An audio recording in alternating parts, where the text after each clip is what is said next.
जगातील कुणाही नेत्यानं ऑपरेशन सिंदूर थांबवायला सांगितलं नाही. ट्रम्प यांचं नाव न घेता मोदींचं राहुल गांधींना उत्तर. तर पुन्हा हल्ला केल्यास पाकला करारा जबाब देणार. अमेरिकेच्या उपराष्ट्राध्यक्षांना बजावल्याचा मोदींचा दावा.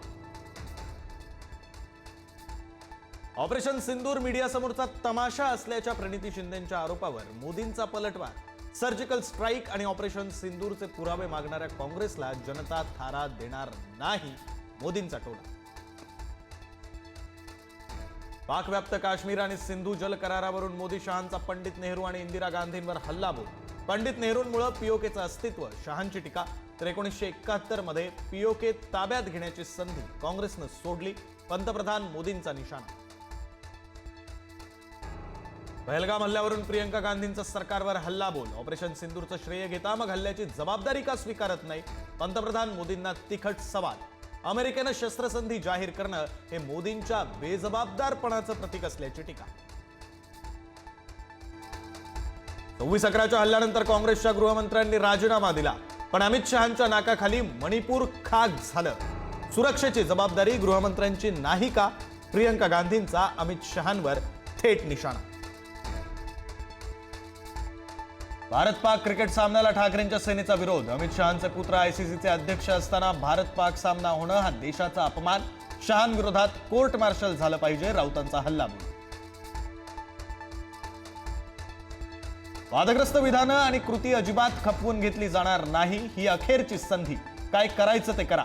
मंत्रिमंडळ बैठकीनंतर मुख्यमंत्र्यांनी टोचले मंत्र्यांचे कान. अजित पवारांकडून कृषी मंत्री माणिकराव कोकाटेंच्या खातेबदलाचे स्पष्ट संकेत. तुमच्यामुळे सरकारची बदनामी, आता माफ करणार नाही, अजितदादांच्या कोकाटेंना कान पिचक्या. मुख्यमंत्र्यांना भेटून योगेश कदमांविरोधातले पुरावे दिले, कदमांचा राजीनामा घ्या, अनिल परबांची मागणी. तर उपमुख्यमंत्री एकनाथ शिंदे मंत्र्यांच्या गैरकृत्यांवर पांघरुण घालत असल्याची टीका. काँग्रेसला मोठा धक्का. माजी आमदार सुरेश वरपुडकरांचा भाजपमध्ये प्रवेश. 31 जुलैला कैलास गोरंट्यालही काँग्रेसचा हात सोडून भाजपमध्ये जाणार. उद्धव ठाकरे गणपतीला राज ठाकरेंच्या निवासस्थानी जाणार. आदित्य ठाकरेंची माहिती. ठाकरे बंधूंची पुढची भेट शिवतीर्थावर होणार. राजकीय वर्तुळात पुन्हा चर्चांना उधाण. खडसे कुटुंबियांवर पोलिसांची पाळत. रोहिणी खडसेंचा गंभीर आरोप. सिव्हिल ड्रेसमधील पोलिसांना रोहिणी खडसेंनी विचारला जाब.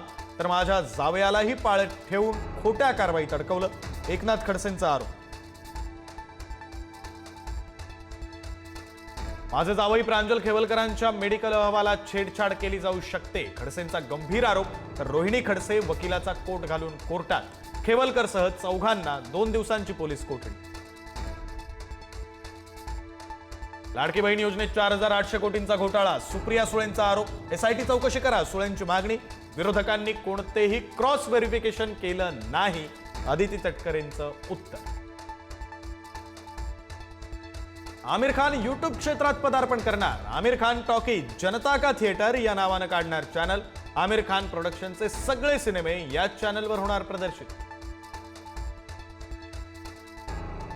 23 वर्षांनंतर सांगलीच्या शिराळ्यात जिवंत नागांसह नागपंचमी साजरी. अटी शर्तींसह नागपंचमी साजरी करण्यास परवानगी. शिराळाकरांमध्ये आनंदाचं वातावरण. झारखंडच्या देवघरमध्ये बस आणि ट्रकच्या अपघातात 18 कावडियांचा मृत्यू. सर्व मृत कावडिये बिहारच्या गया जिल्ह्यातील. बस देवघरहून बासुकीनाथकडे जात असताना धडक.